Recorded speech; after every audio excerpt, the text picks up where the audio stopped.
সিলেট সদর আসনে জমে উঠেছে নির্বাচনী লড়াই।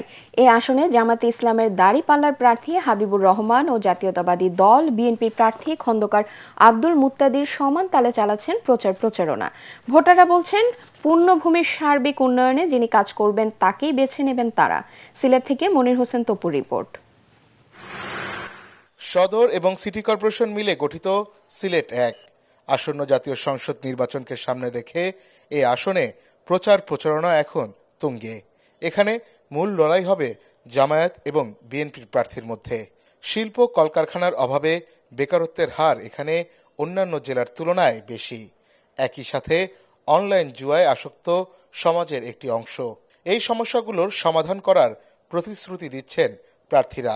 যাতে নিরপেক্ষ নির্বাচন হয়, সুষ্ঠু পরিবেশ হয়, আমরা 100% আশাবাদী যে 1 নম্বর আসনে আমরা বিজয়ী হব ইনশাআল্লাহ। দুইটা সামাজিক অনাচার সিলেট জন্য বেদনার কারণ। একটা হচ্ছে অনলাইন গ্যাম্বলিং, তীর খেলা নামে পরিচিত বিষয়, কিন্তু আরো অনেকগুলি অনলাইন গ্যাম্বলিং আছে। এগুলি আমরা স্থায়ীভাবে সিলেট থেকে উচ্ছেদ করতে চাই। একইভাবে ড্রাগের যে প্রকোপ সিলেটে, সেটা থেকেও আমরা সিলেটবাসীকে উদ্ধার করতে চাই। 12 ফেব্রুয়ারি ভোটের মাধ্যমে রাষ্ট্রের উপর তার মালিকানা পুনঃপ্রতিষ্ঠিত হবে। মানুষ ভোটের জন্য অনেক আগ্রহ নিয়ে অপেক্ষা করছে। তো ইনশাল্লাহ মানুষের এই ঐকান্তিক ইচ্ছা এবং আগ্রহের প্রতিফলন 12 ফেব্রুয়ারি আমরা দেখব। এই আসনে ভোটার সংখ্যা 6,80,943 জন। এখানে বৃষ্টি হলেই পানি উঠে যায়, সবার ঘরেই পানি উঠে। সুরমা নদী খনন হয়, খাল বিল, এগুলা ড্রেনেজ ব্যবস্থার সুবিধা ভালো হয়, তাহলে আমরা এই বন্যা দুর্গত এলাকা থেকে আমরা মুক্তি পাবো। আমার ভোট আমি যারা খুশি তারা দেব, আমার ব্যক্তিগত ব্যাপার।